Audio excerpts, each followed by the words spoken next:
Baik, terima kasih saudara-saudara sekalian. Kemarin kita sudah membahas tentang wawasan kebangsaan, bagaimana tentang cara pandang diri kita, lingkungan kita, dan sebagainya yang menjaga keutuhan NKRI. Nah, wawasan kebangsaan ini menjadi pilar penting di dalam keberhasilan masyarakat dalam sebuah bangsa untuk mencapai tujuan bersamanya. Ya, tujuan yang kemarin kita lakukan mungkin saudara-saudara masih ingat ya, bagaimana tujuan dari wawasan kebangsaan yang notabene merupakan juga tujuan nasional bangsa Indonesia. Nah, dalam kehidupan berbangsa itu kita tidak bisa sekedar numpang hidup ya. Jadi kita juga harus merawat dan menguatkan keutuhan bangsa kita sendiri. Artinya numpang hidup itu bagaimana? Jadi kalau kita misalnya hidup di dalam kehidupan rumah tangga, ya kita sebagai anak, ya kita tidak hanya makan tidur saja, ya tetapi kita juga harus bagaimana kita bisa membersihkan rumah, kemudian kita bisa mencuci sendiri, kemudian kita bisa kalau ada genting bocor ataupun mungkin ada sedikit permasalahan-permasalahan di rumah itu kan kita bisa mengatasi. Nah, itulah fungsi kita tidak hanya sekedar numpang hidup, tetapi kita juga harus merawat dan menguatkan keutuhan rumah yang kita tempati. Sama juga dengan wawasan kebangsaan ini. Jadi dalam hidupan berbangsa itu kita juga sama dengan satu kampus, ya dengan teman sekamar dan sebagainya, itu kita juga harus bisa saling menguatkan. Jadi kalau teman kita sakit, ya jangan kita biarkan. Bagaimana kita kemudian memberikan pertolongan pertama, minimal ya kita kasih minyak kayu putih atau mungkin kita kasih pijatan-pijatan ringan. Nah, baru selanjutnya kita laporkan kepada pengurus asrama dan mungkin dibawa ke klinik ataupun rumah sakit terdekat. Nah, inilah fungsi dari adanya wawasan kebangsaan. Jadi kita juga bisa saling memberikan bantuan kepada teman-teman kita yang membutuhkan. Fungsi dari wawasan kebangsaan itu dasarnya adalah sebagai fondasi. Jadi di sini mencakup panduan, motif, dan dorongan dalam kehidupan berbangsa. Artinya di level pemerintahan, baik di daerah maupun di pusat, kita itu bisa memahami dalam konteks perumusan kebijakan dan relasinya dengan masyarakat. Jadi seperti apa contohnya? Jadi karena pondasi itu kan dasar, ya. Jadi dasarnya, jadi panduan hidup kita, ya dasar kita untuk melaksanakan kegiatan yang jelas kita memiliki tata tertib. Kalau kita organisasi, maka kita memiliki yang namanya anggaran dasar dan anggaran rumah tangga. Nah, kalau kita negara, maka kita memiliki yang namanya undang-undang atau undang-undang dasar. Nah, inilah yang mencakup dari panduan kita berbangsa dan bernegara. Jadi di sini perumusan kebijakan itu merupakan fondasi yang harus dilaksanakan dalam relasinya dengan masyarakat. Artinya pemerintah itu memiliki yang namanya visi dan misi. Nah, pemerintah sekarang visi misinya dinamakan dengan Natswa Cita atau 9 cita-cita. Ya, ada 9 kriteria yang harus diwujudkan dalam pemerintahan sekarang ini. Pemerintah Kabupaten Kendal pun juga punya misi dan misi ya yang kemudian diwujudkan dalam visi misi Kendal unggul, handal, dan bermartabat. Sama juga di kampus ya, tentunya juga punya visi dan misi bagaimana mewujudkan mahasiswa yang unggul, berdedikasi tinggi, kemudian memiliki akhlakul karimah dan lain sebagainya. Nah, itulah yang harus diwujudkan dalam kehidupan bermasyarakat. Sehingga wawasan ini juga memberikan batasan-batasan terhadap nilai kebangsaan supaya tidak jatuh pada keburukan atau nilai-nilai yang merugikan bangsa. Artinya dengan visi misi kita, kemudian kita harus menerjemahkan dalam rencana program. Kalau dalam pemerintah itu namanya rencana program menengah, jangka pendek, jangka menengah maupun jangka panjang. Nah, program jangka pendek itu biasanya program tahunan. Ya, jangka menengah itu 5 tahunan, dan jangka panjang adalah 25 tahunan.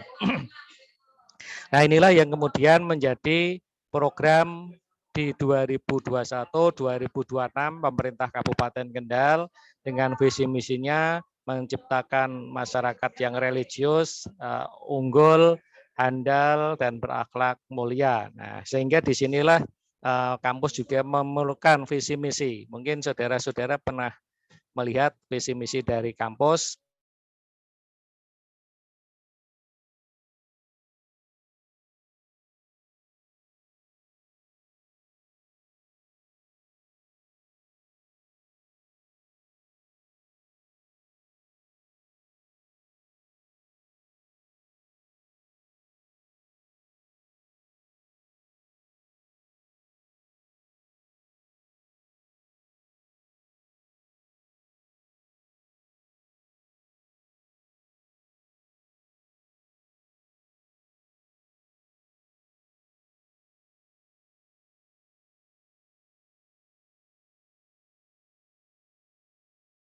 Ya,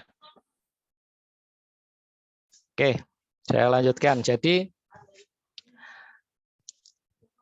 bagaimana kita selaku mahasiswa itu kemudian memiliki kesadaran diri untuk selalu berada di jalur yang betul. Jadi kita mahasiswa harus memiliki kemampuan untuk satu, mudah beradaptasi dengan lingkungan, kedua juga kita bisa mengikuti perkembangan zaman, dan yang ketiga kita bisa saling menghormati sesama masyarakat atau sesama mahasiswa.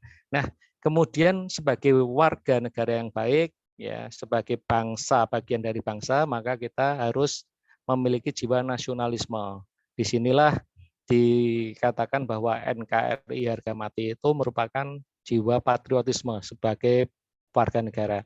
Jadi saudara-saudara sebagai salah satu penerus generasi muda ini untuk menuju menjadi sebuah bangsa yang beradab nantinya, perlu adanya rasa cinta tanah air, merasa memiliki negara kita.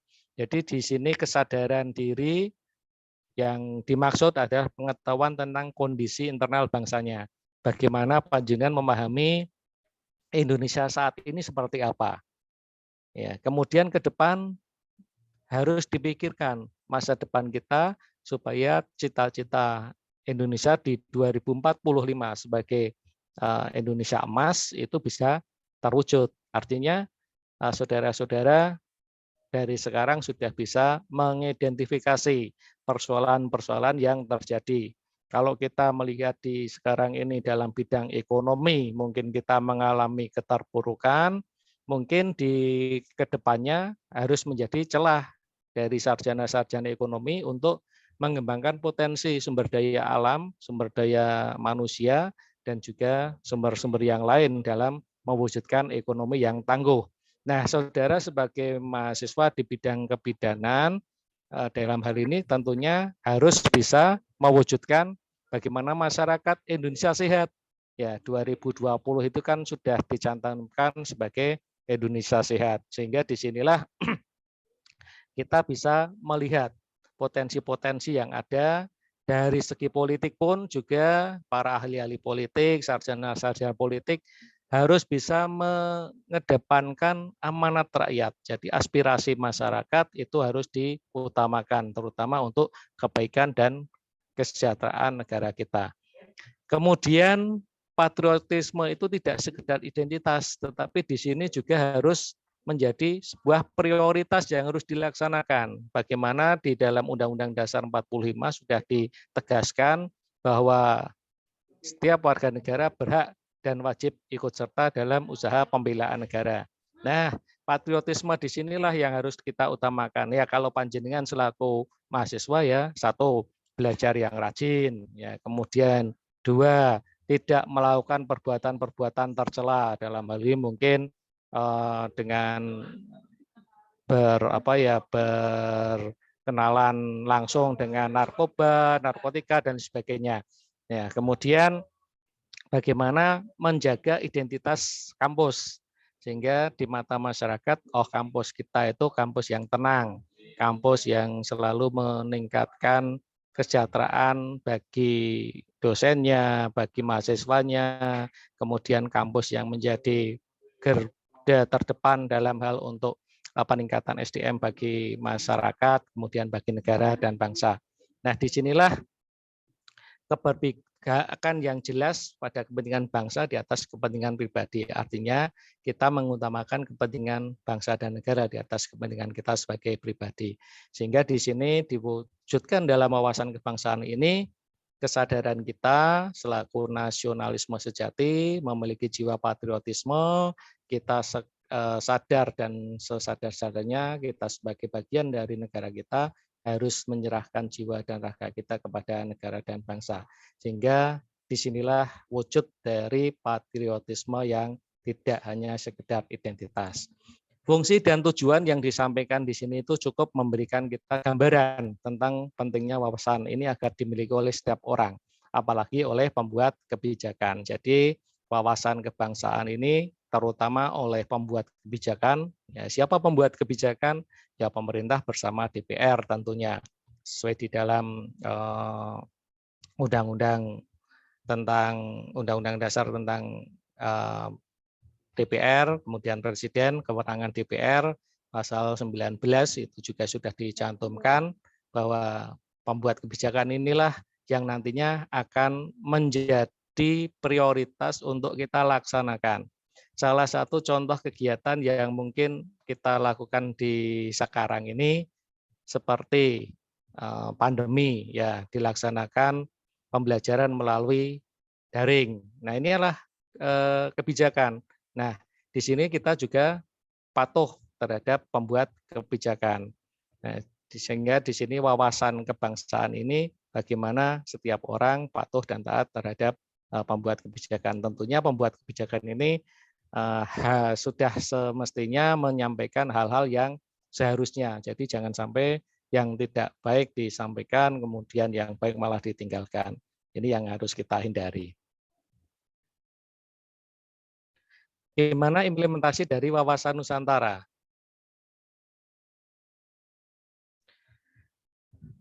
Kemarin sudah kita bahas bersama bahwa wawasan kebangsaan itu dapat diartikan sebagai konsepsi cara pandang yang dilandasi akan kesadaran diri sebagai warga negara dari suatu negara, akan diri dan lingkungannya di dalam kehidupan berbangsa dan bernegara. Nah, wawasan kebangsaan itu menentukan cara bangsa Indonesia dalam mendayagunakan kondisi geografis negara.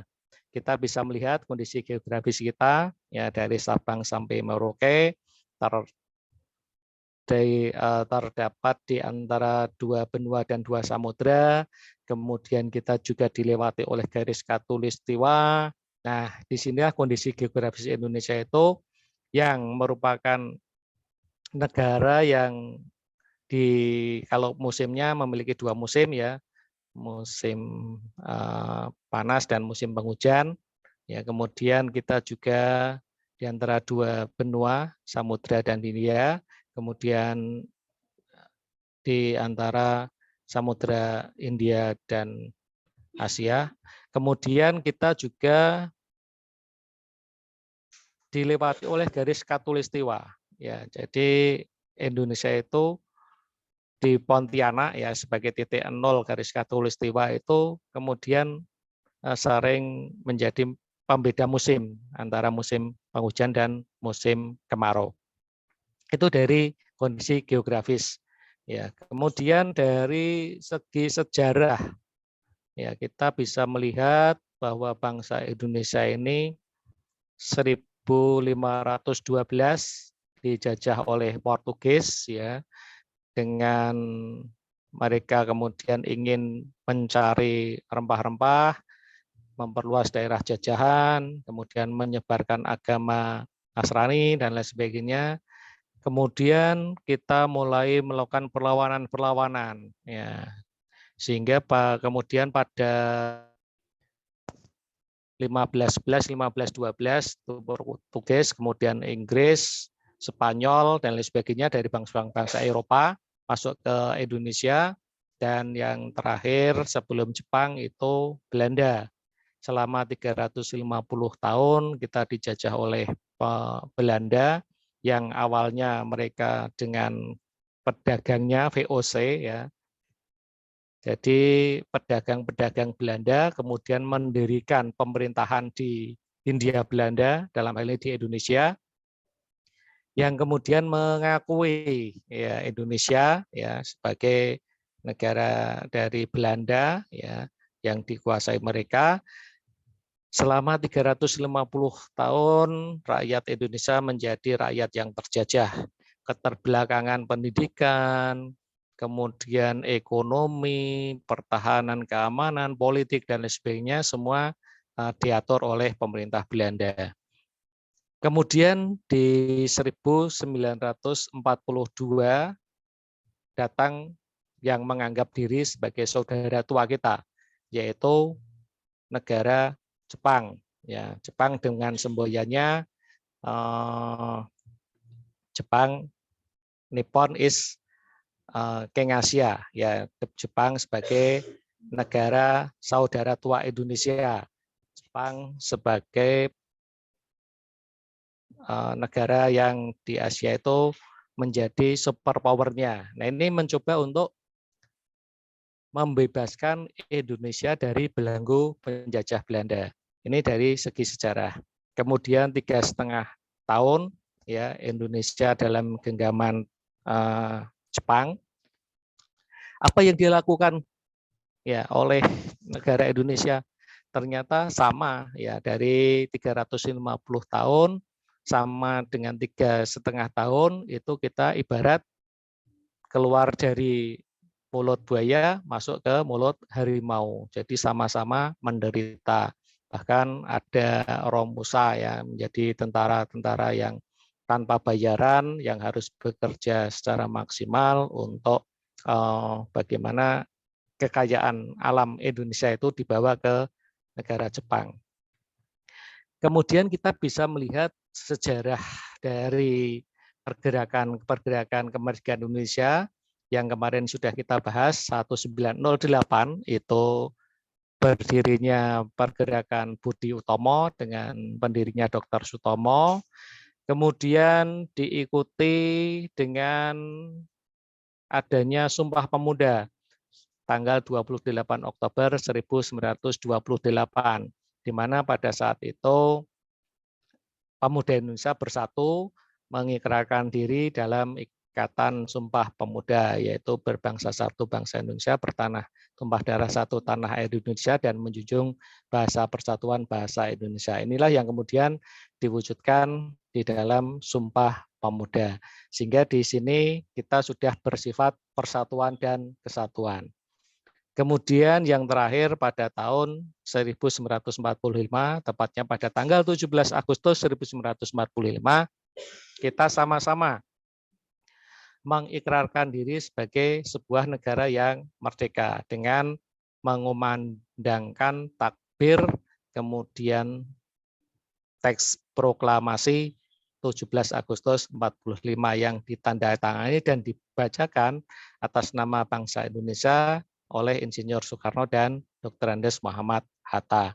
Nah, ini adalah faktor sejarah. Indonesia akhirnya menjadi sebuah negara yang merdeka. Ya. Kemudian dari sosio budaya atau sosial budaya, bagaimana kita bisa menentukan cara bangsa kita mendayagunakan sosial budaya kita.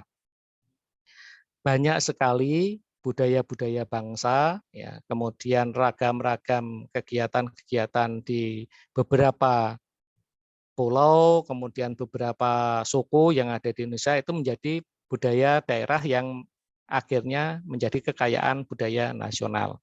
Contoh yang lebih konkret lagi, kalau kita bisa melihat di dalam pasal 32 Undang-Undang Dasar 1945 tentang kebudayaan bangsa, bahwa budaya daerah merupakan potensi untuk budaya nasional. Ada di Jawa itu banyak sekali ya, kalau dari segi tari-tarian, ada tari gambyong, yaitu Jawa Tengah, kemudian tari serimpi, tari Gatot Koco Gandrung, kemudian tari karonse. Nah, ini merupakan budaya-budaya dari Jawa. Adapun budaya dalam bentuk alat ini kalau di Jawa itu biasanya menggunakan keris sebagai budaya bangsanya. Nah, kalau kita melihat di Jawa Barat, Jawa Timur, bahkan di beberapa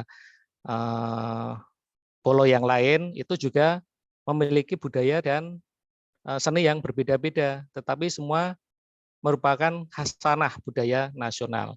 Jadi kita memiliki pakaian adat Jawa ya. Untuk pakaian adat Jawa ini ada pakaian kebesaran untuk misalnya kalau mau pernikahan dan sebagainya, itu biasanya kalau di Solo atau mungkin di Jogja itu dengan pakaian adat Jawa basahan, artinya seperti putri keraton ya dan raja keraton. Tetapi sekarang sudah banyak dikombinasi ya dengan pakaian-pakaian nasional ya. Di dari jenis rumah ya kita memiliki jenis rumah joglo yang sebagai adat Jawa. Nah, mungkin di Padang ada sendiri ya rumah gadang, kemudian ada pula di beberapa wilayah lain memiliki budaya-budaya yang berbeda, tetapi tetap satu tujuannya yaitu menjadi khasanah nasional budaya bangsa kita. Dari kondisi ekonomi, nah ini yang menjadikan sebuah negara itu maju dan tidaknya sebuah negara, karena faktor ekonomi ini juga akan menentukan gimana kita di awal-awal kemerdekaan ya kita sudah mulai menata kehidupan berbangsa dan bernegara. Dari satu sisi ekonomi kita ya kita menjadikan gotong royong ya sebagai sebuah semboyan di dalam berkeluarga, bermasyarakat, berbangsa dan bernegara. Artinya kalau ada beberapa teman kita yang atau saudara kita yang mengalami kekurangan, ya kita segera membantu. Nah, inilah menjadi faktor ekonomi bangsa Indonesia. Harga-harga mulai stabil, ya kemudian perekonomian mulai beranjak bagus, ya kita sudah mulai menata dari tanaman-tanaman pokok, ya jadi ada padi, gandum dan sebagainya itu sebagai penyundang ekonomi rakyat. Kemudian hasil-hasil pantai ini juga kita sudah mulai kembangkan. Ya kalau dulu mungkin kita hanya mengambil saja, tetapi sudah mulai dikembangkan dengan karamba dan lain sebagainya. Nah, kondisi yang semakin membagus ini ternyata di 1960-an itu mengalami gejolak.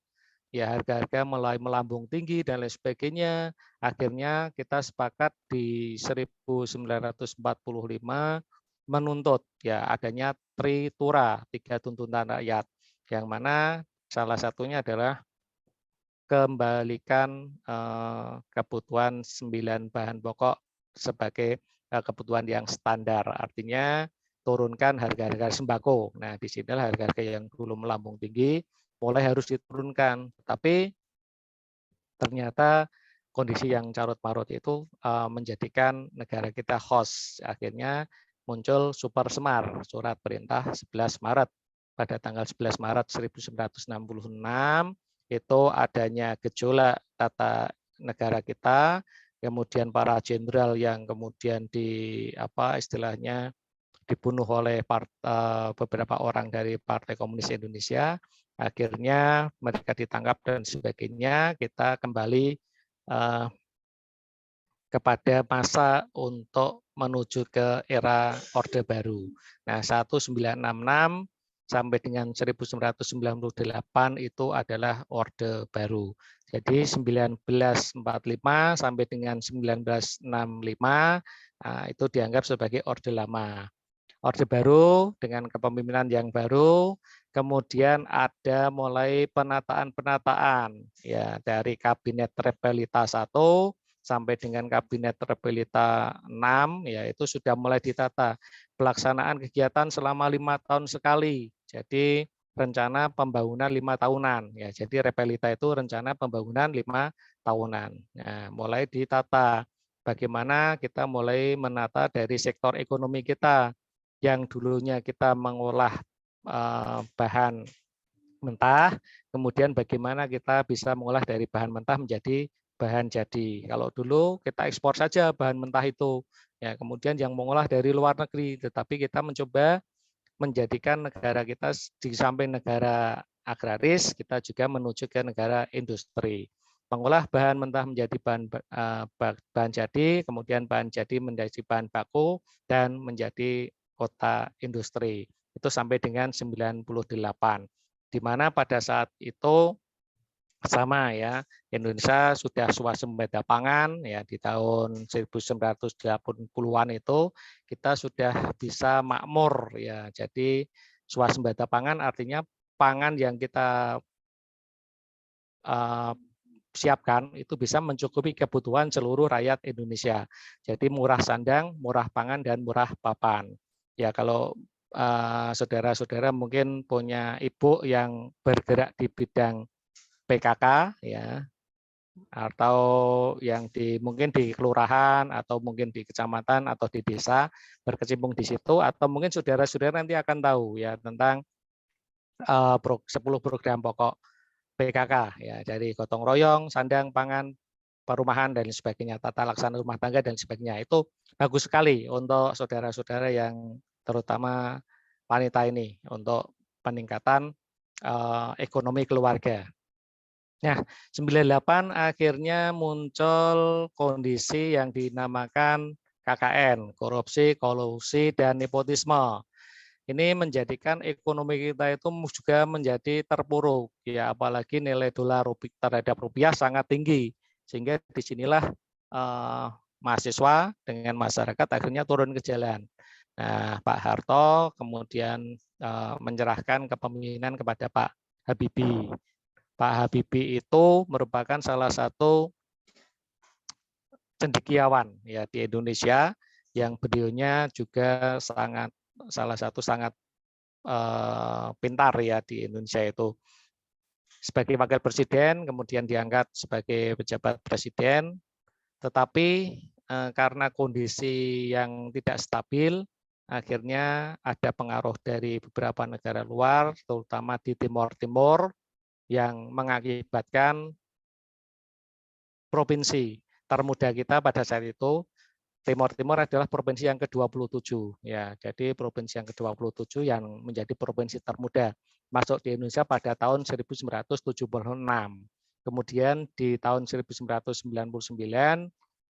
memerdekakan diri dan memisahkan diri dari Indonesia. Nah, inilah yang kemudian menjadikan Pak Habibie selesai masa tugasnya selaku Presiden Republik Indonesia dan kemudian dilaksanakan pemilihan umum selanjutnya. Jadi 99 sampai 2004 di mana di situ ada pemilu yang kesekian kalinya dengan beberapa calon yang mana akhirnya muncul poros tengah ya yang menjadikan Kiai Haji Abdurrahman Wahid menjadi Presiden Republik Indonesia yang kemudian diteruskan dengan karena kasus Bulaget yang kemudian muncul akhirnya diberhentikan oleh MPR karena beberapa dianggap bermasalah. Akhirnya Megawati tampil menjadi Presiden kelima Republik Indonesia sampai dengan di 2004.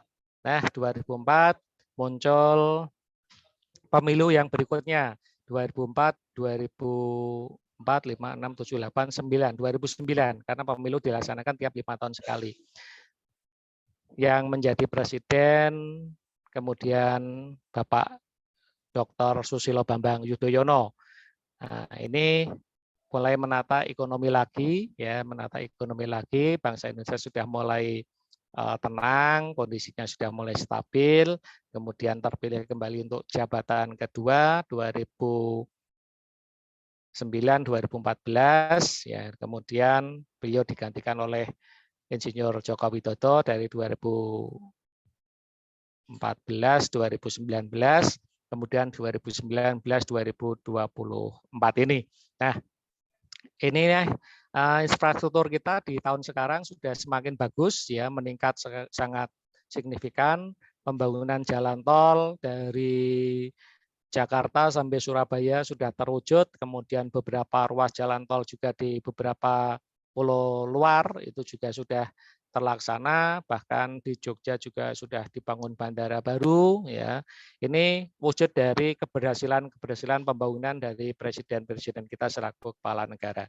Ini dari faktor ekonomi yang kemudian memunculkan peningkatan pendapatan per kapita rakyat Indonesia. Ya, cuma sekarang ini memang kita sedang mengalami kondisi yang cukup memprihatinkan karena imbas mungkin dari perang Rusia Ukraina, ya, apalagi Rusia Ukraina itu kita juga mengimpor gandum ya dari Ukraina. Ukraina kan merupakan produk gandum terbesar, sehingga kalau kita kekurangan gandum ya mungkin pada Lebaran ini kita juga harus siap-siap ya.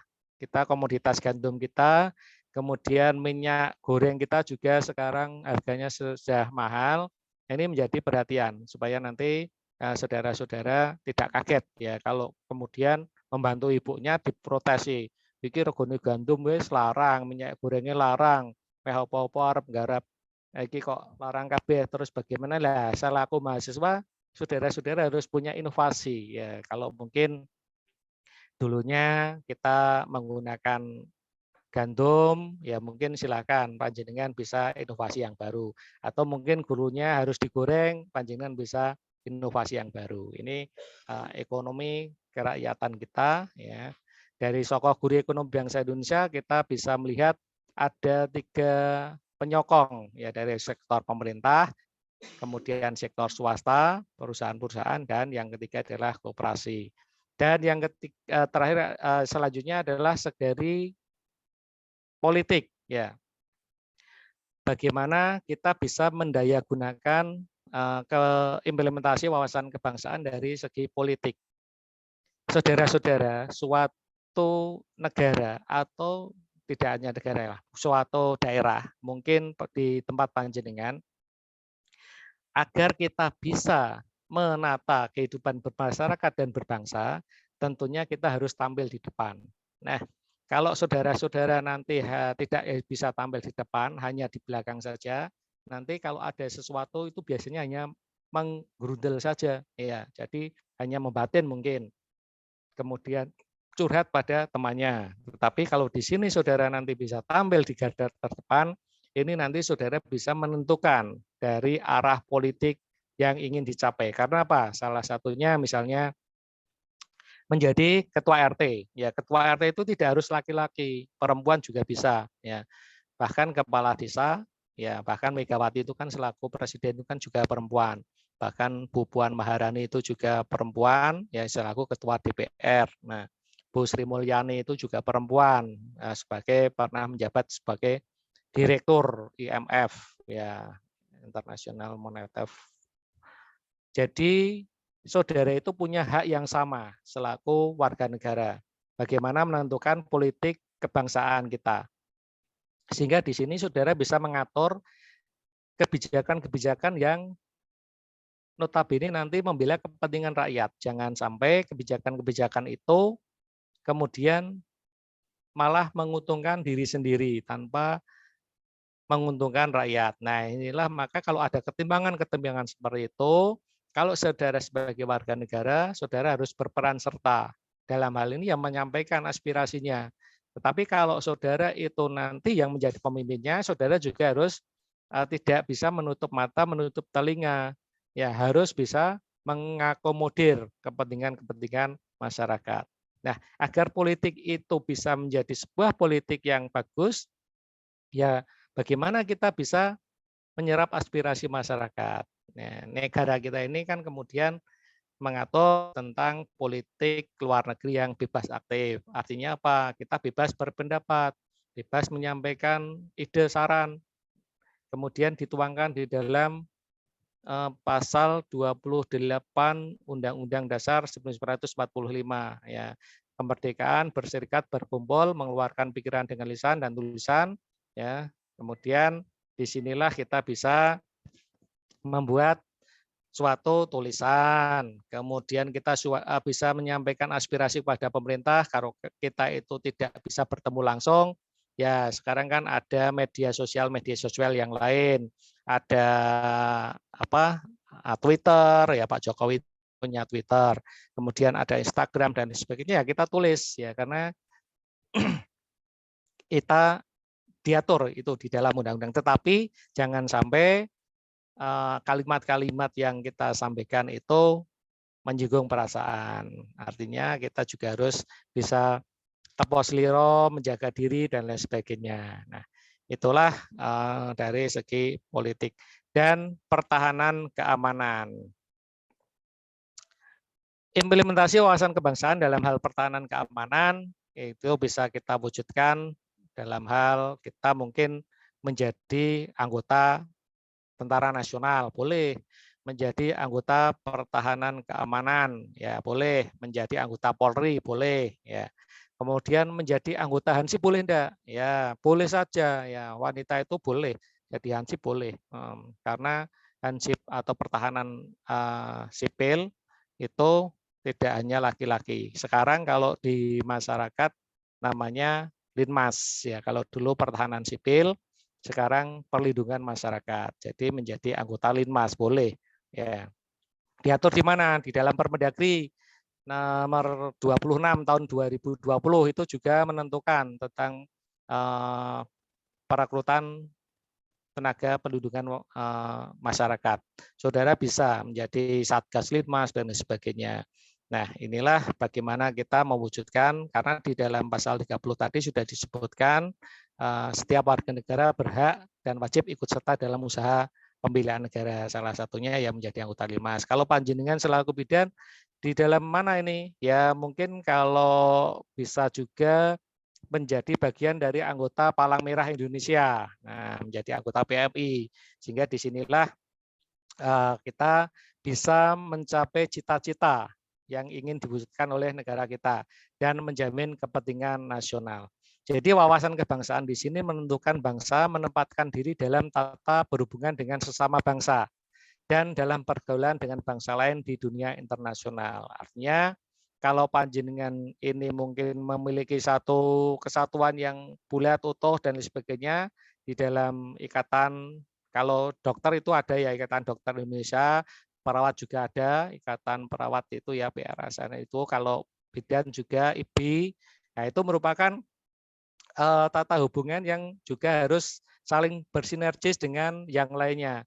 Jadi jangan sampai antara perawat, dokter, bidan, dan sebagainya itu tidak sevisi, tidak semisi, apalagi dengan pemerintah. Nah, bagaimana kita juga bisa bergaul dengan dunia internasional, tidak hanya dengan teman saja, tidak hanya dengan satu bangsa saja, tetapi kita juga harus bisa dengan bangsa-bangsa lain yang ada di dunia.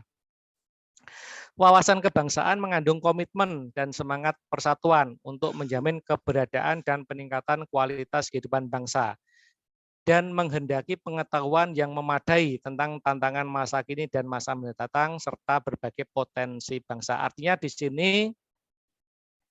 menghendaki pengetahuan yang memadai, panjenengan harus rajin ya karena seorang calon bidan ya memahami tentang profesi panjenengan, profesi saudara-saudara bidan. Apa sih profesinya? Apakah beda dengan perawat atau sama dengan perawat? Nah, itu juga harus dipahami. Jadi jangan sampai nanti keliru. Kemudian apakah bidan itu sama dengan dokter? Nah, itu juga harus dipahami. Pengetahuan-pengetahuan itu jangan sampai di masa perkuliahan seperti sekarang ini dalam hal praktikum dan sebagainya, kalau tidak benar-benar penting sekali, saya harapkan ya saudara-saudara mengikuti kegiatan-kegiatan terutama di jurusan kebidanan ini sehingga peningkatan kualitas saudara nanti di mata masyarakat tidak keliru ya, jangan sampai di mata masyarakat dalam memberikan obat dan sebagainya mungkin keliru. Nah, karena apa? Karena pada saat masuk perkuliahan tidak mendengarkan yang disampaikan oleh dosennya. Nah, seperti ini yang menjadi kendala. Jadi saya harapkan panjenengan ikuti terutama yang sesuai dengan jurusannya.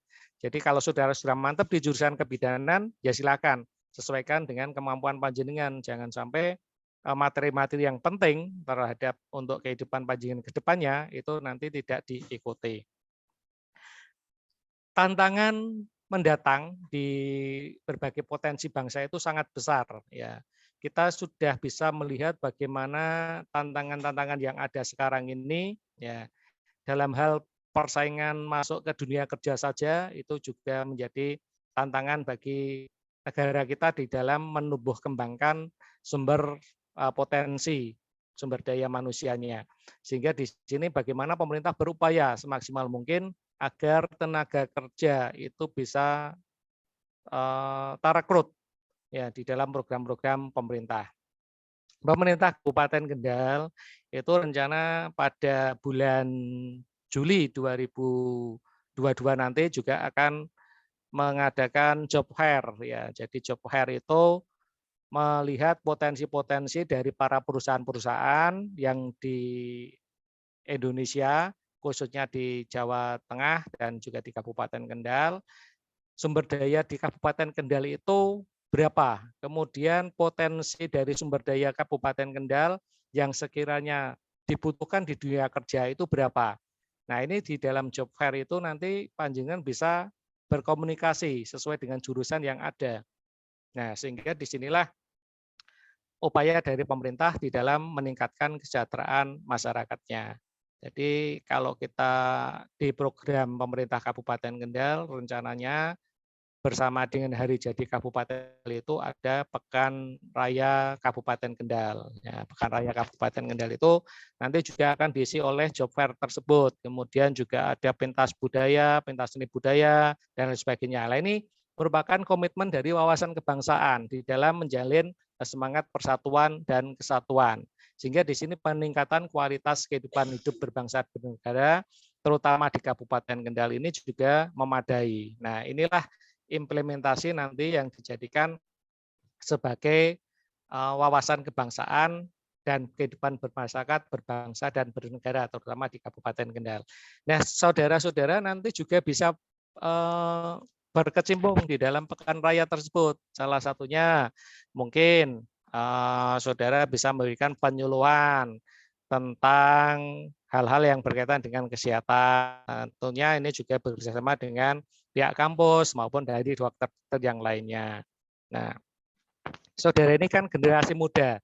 Jadi di sini menjadi pelopor ya. Jadi menjadi pelopor, kemudian bagaimana saudara itu nanti bisa mengimplementasikannya dalam kehidupan bermasyarakat, berbangsa dan bernegara. Memang bukan hal yang mudah untuk mewujudkan tekad dalam memahami wawasan kebangsaan. Tetapi dalam waktu dekat ini wawasan kebangsaan Indonesia harus mutlak dihayati dan diwujudkan oleh kita sebagai orang dewasa dan tentunya juga nanti keturunan-keturunan kita. Sekarang kita sudah mulai menyampaikan tentang 4 pilar kebangsaan. Ya, ada Pancasila, Undang-Undang Dasar 45, Bhinneka Tunggal Ika, dan yang satunya wawasan kebangsaan. Nah, disinilah kita bersama-sama dengan seluruh elemen bangsa demi keutuhan dan persatuan kesatuan nasional Indonesia menghayati, mengamalkan dan melaksanakan, mewujudkan tekad di dalam hal wawasan kebangsaan. Bagaimana kita bisa melihat diri kita, lingkungan kita, masyarakat kita untuk menuju masyarakat yang adil, makmur, sejahtera, baik itu di jiwa maupun di raga. Jadi spiritual ya dan juga di batiniah kita juga. Sebagai bangsa kita yang memiliki yang namanya Pancasila. Nah, Pancasila itu menjadi pandangan hidup bangsa. Pandangan hidup bangsa itu seperti apa? Jadi kita bisa melihat sejarah tentang lahirnya Pancasila, ya bahwa bangsa Indonesia itu sejak dulu ya itu sudah memiliki nilai-nilai berbangsa yang kemudian kita tuangkan di dalam sebuah semboyan ya Bhinneka Tunggal Ika ya yang di dalamnya merupakan 5 kesatuan yang tidak bisa terpisahkan menjadi Pancasila sebagai pandangan hidup bangsa Indonesia.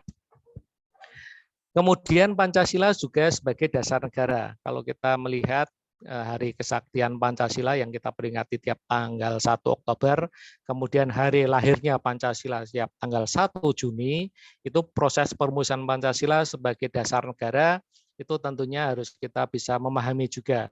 Ya, 1 Juni 1945, Insinyur Soekarno ya bersama BPU PKI kemudian menyampaikan tentang 5 dasar.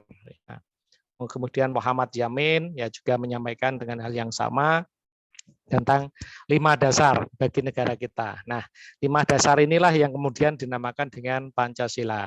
Panca kita, sila itu artinya dasar. Jadi 5 dasar untuk mencapai satu yang kuat. Itulah Pancasila.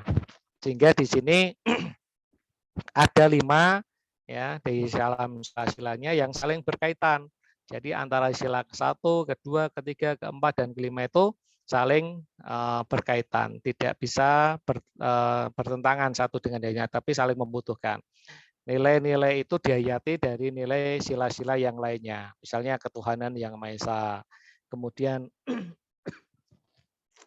kemanusiaan yang adil dan beradab, persatuan Indonesia, kerakyatan yang dipimpin oleh hikmat kebijaksanaan dalam permusyawaratan perwakilan, serta keadilan sosial bagi seluruh rakyat Indonesia.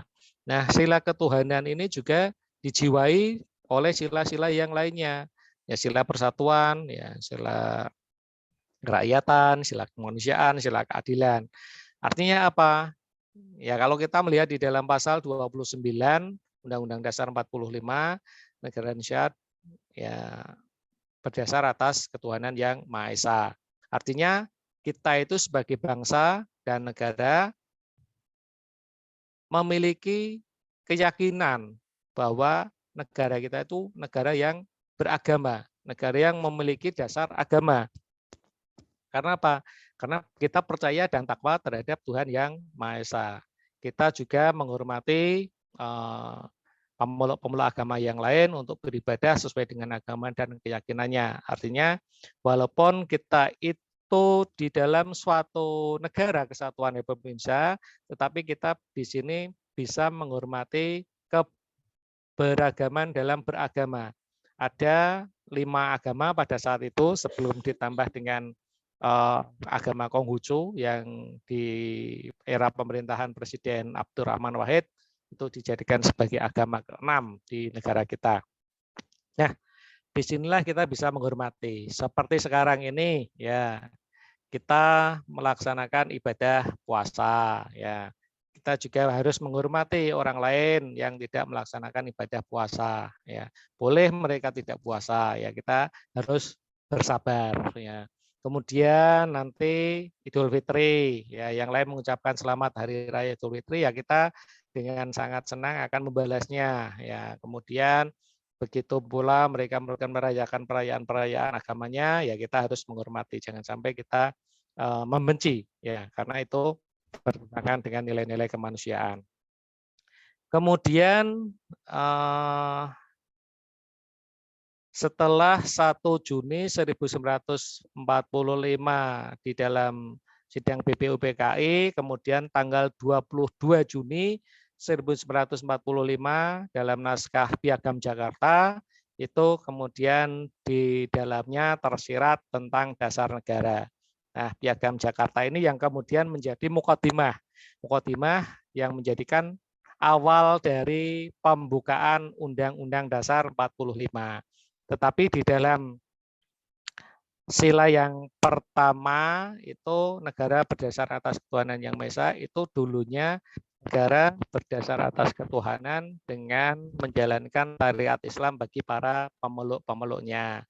Nah, di dalam mukadimah Piagam Jakarta 22 Juni 1945 ini diprotes kemudian oleh para pendeta dari wilayah timur, ya Papua, kemudian Flores dan lain sebagainya, menyatakan bisa ya kalimatnya disesuaikan. Akhirnya dengan menjalankan syariat Islam bagi pemeluk-pemeluknya ini dirubah menjadi negara berdasar atas ketuhanan yang Maha Esa.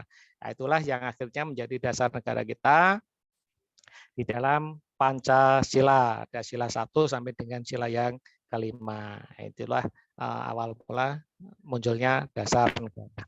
Kemudian ideologi nasional. Ya, Pancasila itu juga sebagai ideologi nasional.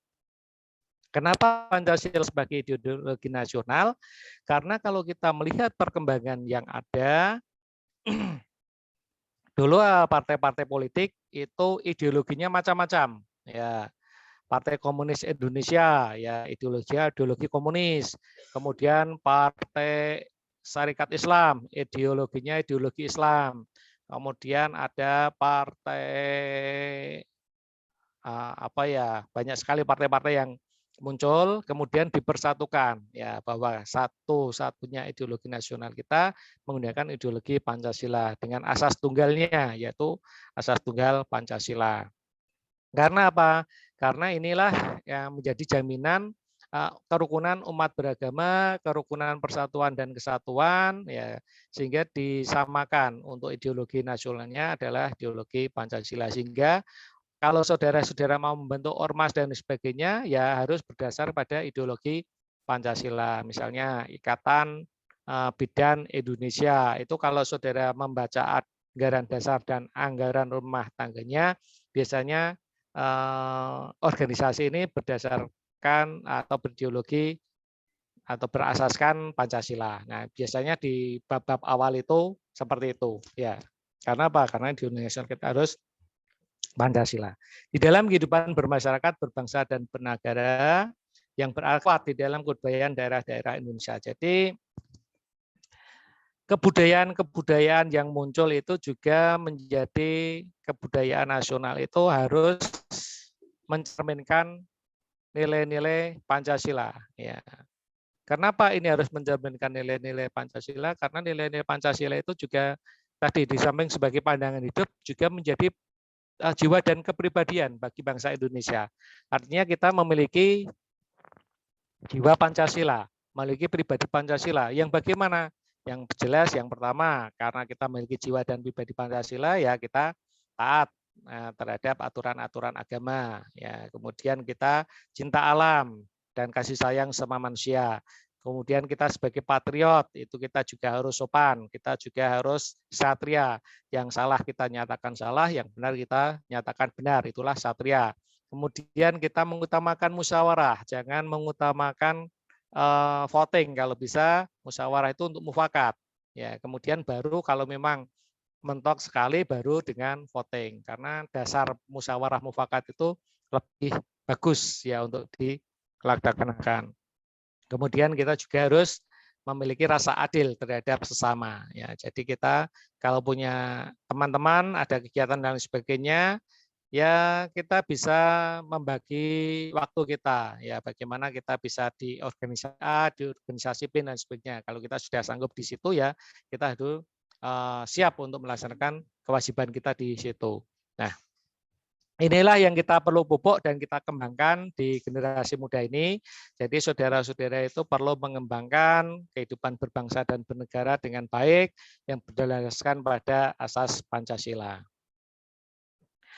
Perlu dilakukan pengenalan lebih dalam mengenai aneka ragam adat istiadat. Ya, tadi saya sudah sampaikan juga tentang adat istiadat Romah di Jawa, yaitu terkenal dengan joglo, ya kemudian senjata di Jawa terkenal dengan keris, tarian adat juga terkenal, ya ada tari gambyong dan lain sebagainya. Ini merupakan aneka ragam adat istiadat. Banyak pula ragam adat istiadat di daerah lain. Sekarang ini sudah ada 34 provinsi ya di Indonesia. Bahkan di Jawa ini sebentar lagi juga sudah akan dipisah-pisah lagi menjadi beberapa provinsi. Ya, kalau kita hanya satu provinsi Jawa Tengah, mungkin besok ada wilayah Surakarta, ya beserta Surakarta, Karanganyar, Sragen, Boyolali, Klaten, ya itu nanti menjadi provinsi Surakarta. Kemudian Kudus, Pati, Rembang, Grobogan, Purwodadi itu nanti menjadi provinsi Muria. Nah, ini yang menjadi program pemerintah pusat. Kemudian ada Banyumas Raya, ya Provinsi Banyumas atau Purwokerto ya, berbudaya di Purwokerto, kalau tidak salah Provinsi Banyumas, itu dari daerah Banyumas, Purwokertonya, kemudian Kebumen, Cilacap, dan sebagainya. Kemudian yang Pantura ada Brebes, Tegal, Pekalongan, ya itu kalau tidak salah nanti Provinsi Pekalongan atau Provinsi Brebes itu ya. Dan di Jawa Tengah sendiri itu masih ada yang Kabupaten Kendal, Demak, Semarang, Kota Semarang ya. Ini satu ya.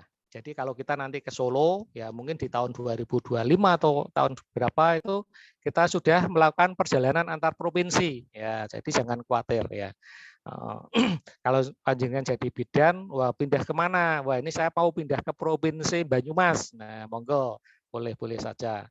Yang Banyumas mau ke Kendal, ya saya mau ke kalau Kendal mungkin provinsinya provinsi Jawa Tengah atau provinsi Semarang ya, saya kurang tahu juga itu. Jadi nanti itu ada pengembangan ke arah sana. Ya, bahkan di Jawa Timur itu Madura jadi provinsi sendiri. Kalau dulu itu Kediri dan lain sebagainya itu menjadi provinsi Belambangan. Ya, jadi kembali ke masa sejarah. Jawa Timur rata-rata kembali ke masa sejarah. Itu merupakan kelebihan yang rencana akan kita lihat di tahun-tahun yang akan datang. Nah, kita juga bisa melihat kelebihan dan kekurangan masyarakat kita. Kabupaten Kendal ini kan memiliki potensi yang sungguh menakjubkan ya. Dari potensi sumber daya alam, potensi sumber daya manusianya itu juga banyak sekali kelebihan dan kekurangannya. Begitu kemarin mau mendekati puasa, ya mungkin saudara-saudara datang ke Kaliwungu. Nah, Kaliwungu di situ ada kegiatan Jugderan ya kalau tidak salah di Jabal itu. Nah, disinilah masyarakat kita itu berduyun-duyun ke sana semua. Ya, kemudian mereka menyaksikan berbagai macam pertunjukan, kemudian banyak sekali makanan yang dihidangkan dan sebagainya. Kemudian ada kegiatan ziarah kubur dan sebagainya. Nah, itulah ragam budaya di Indonesia. Kemudian kita kekurangan masyarakat kita itu juga kalau kita melihat memang bermacam-macam ya. Ada yang temperamental, artinya sedikit-sedikit kita tersinggung dan lain sebagainya.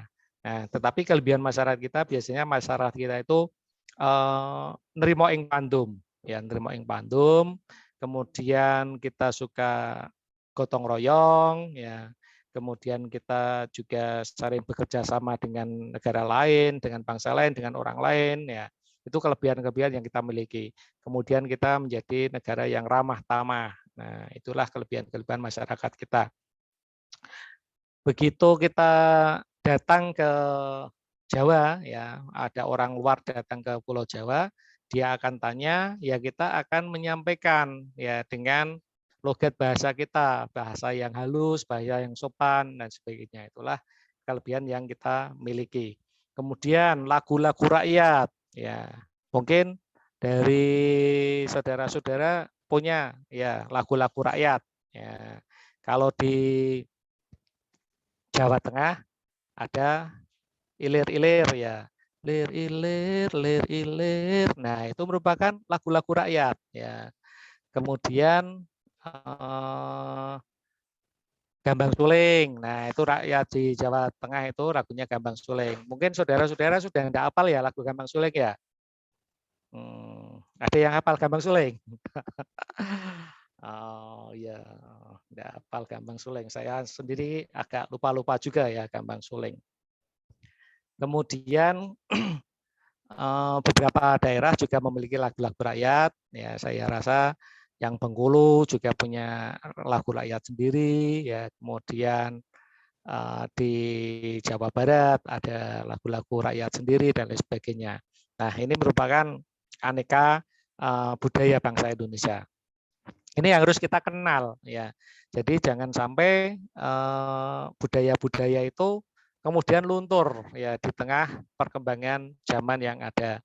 Nyanyian ya, kalau nyanyian ya banyak sekali ya, tentunya kita juga ada lagu daerah, kemudian ada lagu nasional, lagu wajib ya yang harus kita perhatikan ya. Mungkin beberapa kita perlu hafalkan ya.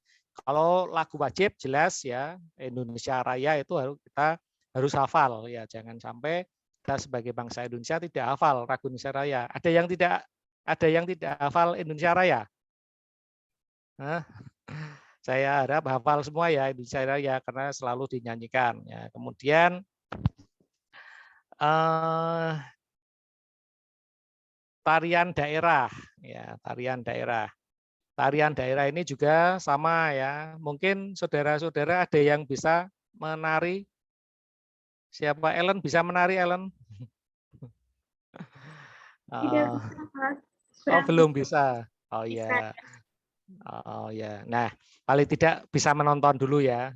Jadi bisa menonton tarian daerah itu apa? Ya di Jawa tadi saya sebutkan ada tari gambyong, tari serimpi, tari lilin, tari kecak dan lain sebagainya. Ya tari Bali. Nah itu merupakan tarian daerah. Sastra daerah ini juga harus kita kenal ya karena mungkin kita bisa mengenal yang namanya gurindam, puisi, prosa dan lain sebagainya pada pelajaran-pelajaran bahasa itu kan biasanya ada pantun ya berbalas pantun ya ada anak memutar roda. Nah, misalnya seperti itu pakai seragam coklat muda coklat tua. Nah, siapakah dia? Nah, ini pantun berbalas pantun nanti dijawab ya. Kemudian pantun itu juga macam-macam, ada pantun remaja, ya pantun ya anak-anak dan sebagainya, pantun teka-teki juga ada, ya banyak sekali. Ini adalah sastra daerah, puisi, ya puisi juga merupakan sastra daerah. Panjenengan nanti bisa mungkin di dalam hal menyampaikan unek-uneknya atau mungkin meluapkan isi hatinya itu bisa membuat sebuah puisi, ya. Kalau dulu yang terkenal karya Khairil Anwar itu antara Karawang dan Bekasi. Nah, itu ya puisi yang sangat terkenal di tahun itu ya. Karawang, Bekasi, karya Khairil Anwar. Nah, itu mungkin saudara-saudara pernah mendengar itu. Iya, pernah ya. Nah, itu saya dulu membaca puisi di SMP tapi pada saat SMP ya masih membaca puisi. Alhamdulillah lomba di tingkat kabupaten kalah, berhasil dikalahkan. Ya, nah ini sastra daerah. Kemudian flora fauna. Jawa Tengah itu memiliki ikon, ya ikon flora fauna kita, ya Jawa Tengah itu kalau Irian mungkin saudara-saudara sudah paham ya, burung cendrawasih, ya kemudian ada burung merak dan lain sebagainya. Nah di Jawa Tengah itu apa ini yang saudara pahami tentang flora fauna ikon Jawa Tengah? Ada yang tahu?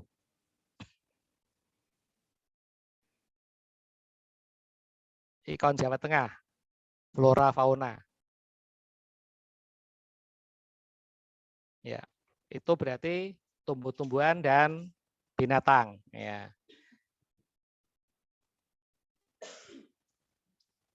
Ya, mungkin saudara-saudara kalau kita di Jawa Tengah ini kan ada berbagai macam bunga ya, ada bunga melati, bunga mawar dan sebagainya. Nah, kalau ikon untuk binatang itu kita ikonnya adalah burung bodang ya. Burung bodang ya, burung bodang yang kuning itu ya. Ya, itu menjadi ikon Jawa Tengah. Dulu mungkin kalau saudara pernah membeli perangko ya, itu ada ya flora fauna identitas ikon masing-masing daerah itu ada ya.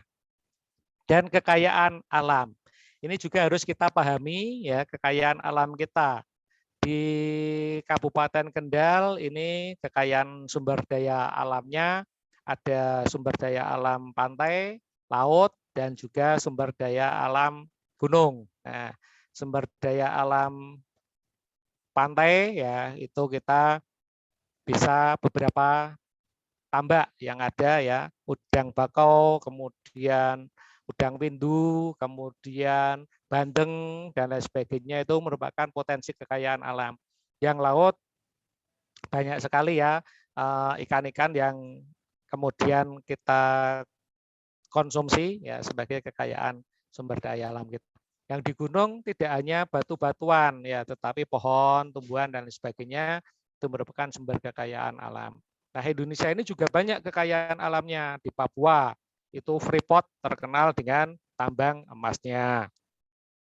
Kemudian di Kalimantan ya terkenal dengan tambang batu baranya. Ya, kemudian di Boton, Sulawesi itu terkenal dengan nikelnya ya, dengan aspal dan lain sebagainya. Nah, ini merupakan kekayaan alam ya. Di Sumatera itu kekayaan alamnya berupa pohon sawit dan lain sebagainya, tetapi sekarang mungkin entah berkurang atau bagaimana ya, yang akhirnya minyak gorengnya juga menjadi hilang dalam peredaran, tetapi setelah mengikuti harga pasar kembali normal lagi. Minyak goreng sekarang sudah banyak, tetapi harganya mahal sekali, padahal kita penghasil sawit terbesar di dunia. Nah, inilah yang menjadi sumber daya kekayaan alam kita.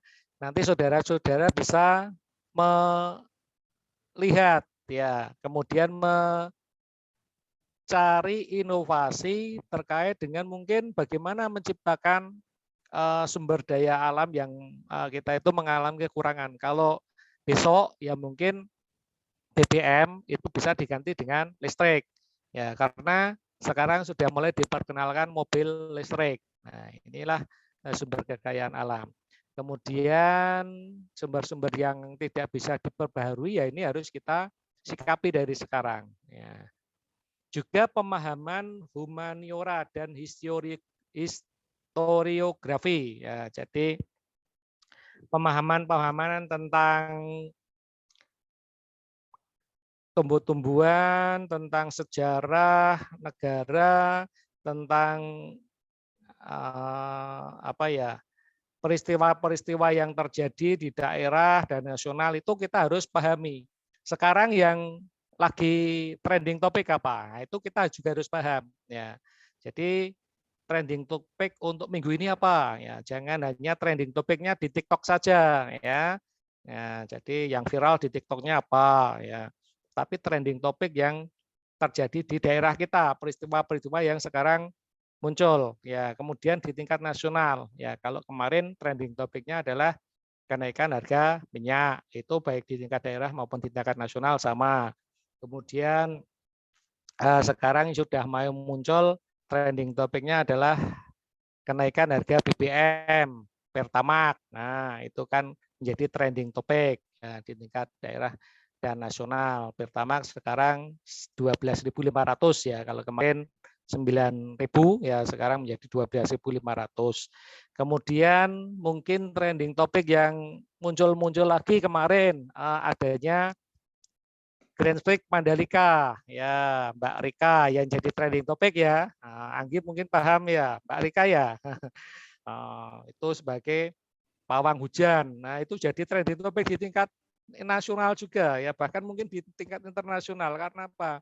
Ternyata Indonesia itu punya banyak sekali apa ya, kekayaan alamnya.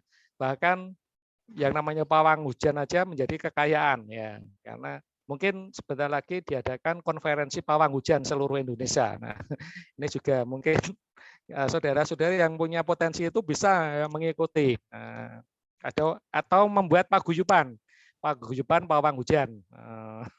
Monggo, boleh-boleh saja ya, karena ormas itu diatur di dalam undang-undang ormas. Undang-undang nomor berapa? Undang-undang ormas. Ya, mungkin saudara-saudara agak lupa ya, nanti bisa dilihat. Kemudian tantangan yang dihadapi bangsa Indonesia di dalam abad ke-21. Nah, ini tantangan yang kita hadapi sekarang ini. Ya, di dalam bidang ekonomi, ini terutama bidang ekonomi. Ya, kita sekarang sudah menjadi presiden G20 ya. Jadi perekonomian yang ada di dunia itu ya, yang sekarang sedang mulai akan dilaksanakan kegiatan konferensi G20 di Indonesia, ini menjadi salah satu tantangan-tantangan ke depan yang harus uraikan ya.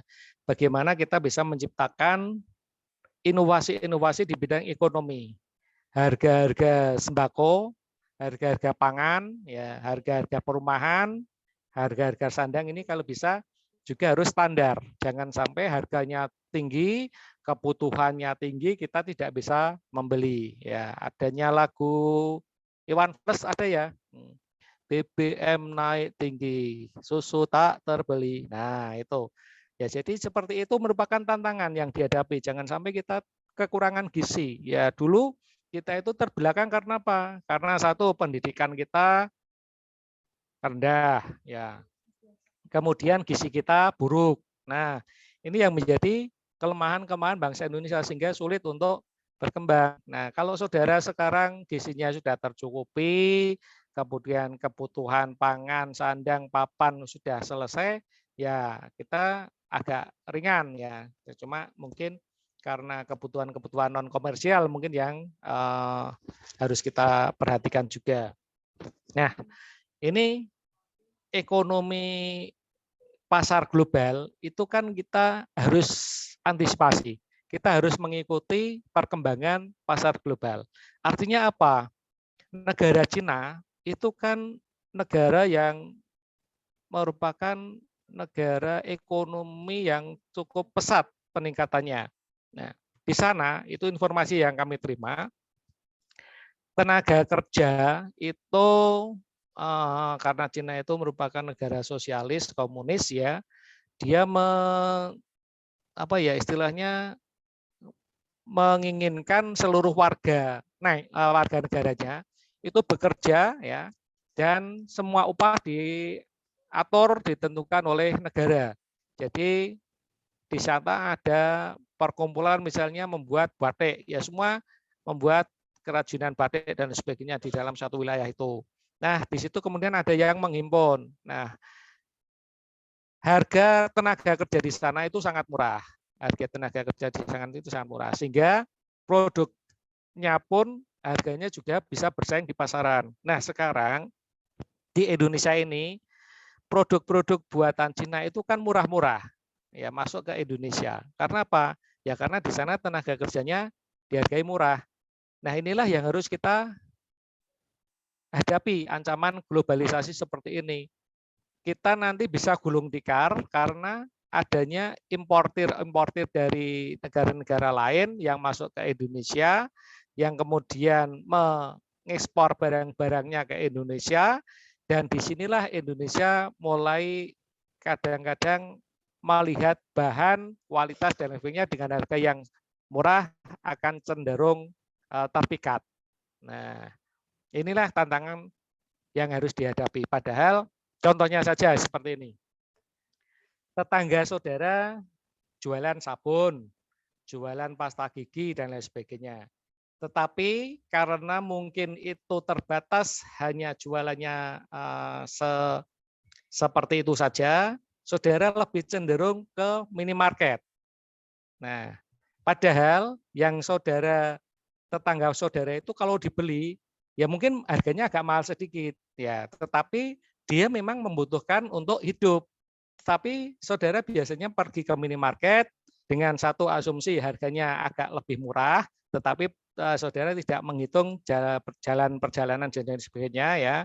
Nah, kemudian keuntungan yang dari minimarket itu untuk siapa? Nah, itu juga mungkin perlu menjadi perhatian kita. Artinya hidup-hidupilah warung tetangga kita. Ya, jangan sampai tetangga kita itu kemudian warungnya kembang kempis, kita malah bahagia.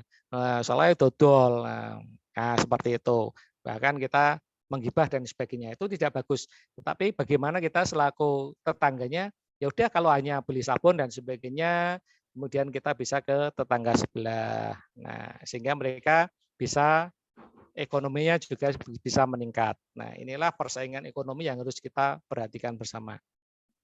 Dari segi kebudayaan, sekarang kalau kita membuka internet ya, banyak sekali budaya-budaya luar. TikTok itu kan merupakan budaya dari luar ya, tetapi sekarang menjadi budaya bangsa kita. Banyak sekali yang sudah melakukan kegiatan-kegiatan TikTokan ya. Kemudian kalau dulu orang mau keluar dari rumah itu biasanya pakaiannya harus panjang, pakai rok atau mungkin celana panjang atau mungkin memakai baju yang panjang juga. Tapi sekarang dengan adanya budaya barat kita meniru ya. Kita mungkin celananya pendek, kemudian kadang-kadang pakai hanya singlet dan lain sebagainya. Nah, ini kan merupakan tantangan budaya bangsa. Ya, bagaimana ini bisa kita antisipasi, kita cermati. Kemudian ilmu pengetahuan dan teknologi. Nah, ru'yatul hilal sama hisab wujudul hilal. Nah, ini kalau kita bisa melihat pengetahuan dan teknologi, memang pada saat zaman Rasulullah SAW itu belum ada teropong. Artinya yang digunakan melihat dengan mata telanjang. Ya, itulah yang namanya ru'yah. Nah, melihat dengan telanjang. Pada saat itu, kalau mendung bagaimana? Ya, kalau mendung tidak terlihat, maka bulan itu digenapkan menjadi 30 hari. Nah, tetapi karena sekarang ini ada kemajuan pengetahuan dan teknologi, itu kan bisa dihitung. Ya, saudara nanti sebagai calon bidan, ada orang yang datang, ya kira-kira dia kondisinya sedang hamil. Saudara bisa memperkirakan HPL-nya kapan? Bisa kan? Bisa menghitung kan? Nah, karena apa? Karena ada kemajuan ilmu pengetahuan dan teknologi. Kalau dulu mungkin hanya mengira-ira sambil dielus-elus perutnya.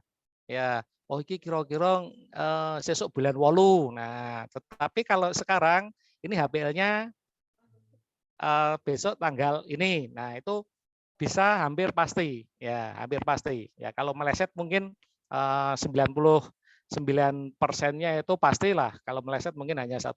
Karena apa?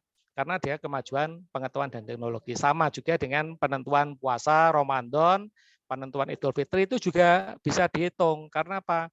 Ya bulan berputar mengelilingi matahari. Ya matahari sebagai pusat tortusnya kan bisa dilihat. Oh perputarannya, kemudian bisa dihitung masa semaknya seperti apa, ya kemudian ini sudah wujud atau belum. Nah, yang menjadi persoalan sekarang kan wujudul hilal itu dilihat dengan nilai kalau dulu 2 derajat, sekarang meningkat menjadi 3 derajat. Nah, sehingga disinilah yang menjadi perbedaan. Mungkin kalau belum 2 derajat, dianggap belum wujud. Kalau yang sudah melihat lebih dari 3 derajat, dianggap sudah wujud. Ini yang akhirnya menjadi perbedaan. Tetapi perbedaan di negara kita menjadikan rahmatan lil alamin. Ya, jadi menjadi rahmat bagi kita semua. Nah, ini adalah kemajuan ilmu pengetahuan dan teknologi.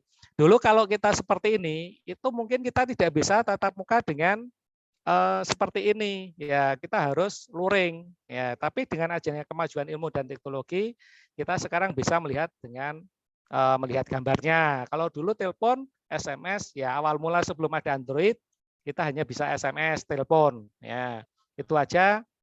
Kita tidak bisa melihat orangnya, hanya mendengar suaranya.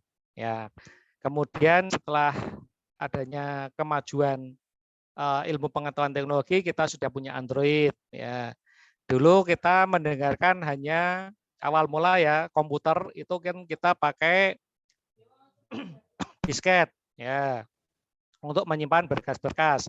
Kemudian kita sekarang sudah mulai menggunakan flash disk untuk menyimpan berkas-berkas. Nah, sekarang lagi sudah Google Drive dan lain sebagainya sehingga berkas-berkas kita lebih aman dan sebagainya. Ini adalah kemajuan pengetahuan dan teknologi. Kemudian dari segi radio ya mungkin dulu radio itu AM, FM, kemudian kita beralih ke televisi dan lain sebagainya. Nah, ini adalah kemajuan iptek ya. Seperti ini juga sama ya, kemajuan iptek. Sehingga kita bisa adanya daring dan lain sebagainya. Nah, kemudian kehidupan keluarga. Nah, itu tantangan yang paling berat ini, kehidupan keluarga. Karena apa? Kadang ya, lingkungan itu akan mempengaruhi 90% kepribadian manusia. Ya, jadi di samping pendidikan, ya lingkungan keluarga itu akan sangat berpengaruh. Karena apa? biasanya kalau saudara punya adik-adik yang kecil ya, itu akan dilihat ya, mainnya sama siapa, kemudian karakter anaknya yang diajak main sama adik saudara itu bagaimana, itu akan menjadi pencermatan bagi adik-adik sekalian. Ya, jadi saudara-saudara sekalian akan melihat, oh itu si A karakternya seperti ini, si B seperti ini, si C seperti ini, sehingga kita akan mengarahkan adik kita, Dik, kalau kamu main ke si C saja, ya karena apa? Ya karena dia mungkin satu bisa ngemong, kemudian tidak nakal dan lain sebagainya. Ya, itu menjadi pengaruh yang sangat besar di dalam lingkup kehidupan keluarga. Sama juga keluarga-keluarga yang mungkin dalam tanda kutip broken home itu juga akan mengalami depresi yang sangat tinggi. Mereka butuh pendampingan. Ya, makanya saudara-saudara ini selaku bidan juga biasanya perlu ya untuk melihat psikis seseorang ya dari kehidupan keluarganya. Jadi bagaimana nanti kita bisa menangani persoalan-persoalan yang ada itu sehingga kehidupan berkeluarga itu nanti benar-benar menjadi keluarga yang baik ya. Kita juga nanti dalam berkeluarga juga akan memilih-milih ya, tentunya kita juga akan melihat kalau orang Jawa dulu namanya bibit, bebet dan bobot. Itu kalau memilih calon istri maupun calon suami ya. Kalau bibitnya biasanya dilihat dari faktor keturunan. Apakah bapaknya itu orang baik-baik atau tidak, kemudian bapaknya itu melakukan perbuatan-perbuatan yang dilarang agama atau tidak, itu biasanya menjadi penilaian ya. Kemudian kita tanyakan kepada tetangganya biasanya, Pak keluarga yang si A Niko gimana Pak? Nah dan sebagainya itu bebetnya ya, bibitnya dari nanti mungkin postur tubuhnya juga menjadi pengaruh ya. Biasanya kan ini juga menjadi fisik itu kan kadang tetap menjadi prioritas juga ya. Walaupun di dalam agama itu memang ada 4 hal yang sekiranya perlu dicermati kalau dalam hal memilih jodoh, itu agamanya, kemudian baru wajahnya, dan lain sebagainya itu ada 4 itu ya. Maka pilihlah yang baik agamanya. Nah, disinilah bagaimana agar kita menjadi keluarga yang sakinah mawaddah warahmah ini sudah dimulai dari sekarang kita bisa mencermati. Kemudian riwayat hidup pahlawan-pahlawan bangsa Indonesia ini juga merupakan tantangan yang dihadapi oleh bangsa sekarang ini. Karena apa? Sekarang banyak sekali kita yang melupakan jasa-jasa para pahlawan. Ya, mungkin hanya pahlawan-pahlawan nasional pada saat itu yang mungkin kita kenal. Padahal pahlawan-pahlawan bangsa ini banyak sekali. Ya, guru ya termasuk pahlawan bangsa. Ya, bahkan mereka sebutannya dulu pahlawan tanpa tanda jasa. Karena apa? Karena mendidik, memintarkan, tetapi dia tidak pernah diberikan gelar pahlawan. Nah, kemudian kalau kita bisa melihat era prasejarah di zaman prakemerdekaan ya ada Pangeran Diponegoro, Tuanku Iman Ponjol dan sebagainya, kita juga harus bisa melihat riwayat beliau. Pangeran Diponegoro itu siapa? Nah, karena kita di Jawa Tengah, ya minimal kita bisa melihat sejarah Pangeran Diponegoro, kemudian Raden Ajeng Kartini, ya bagaimana sejarahnya, bagaimana Pangeran Diponegoro akhirnya kemudian memberontak terhadap pemerintah Belanda, bagaimana Pangeran Diponegoro akhirnya diasingkan dan Pangeran Diponegoro akhirnya di penjara di luar daerah dan sebagainya sampai wafatnya beliau. Nah, ini adalah riwayat pahlawan-pahlawan bangsa Indonesia. Kemudian di daerah-daerah mungkin ada pahlawan nasional apa, yaitu harus kita lihat juga di Kabupaten Kendal ini ada pahlawan nasional ya, yaitu pahlawan Pak Ahmad Rifai, yaitu merupakan pahlawan nasional yang dari Kabupaten Kendal. Ya, mungkin saudara juga bisa nanti melihat sejarahnya siapakah beliau itu.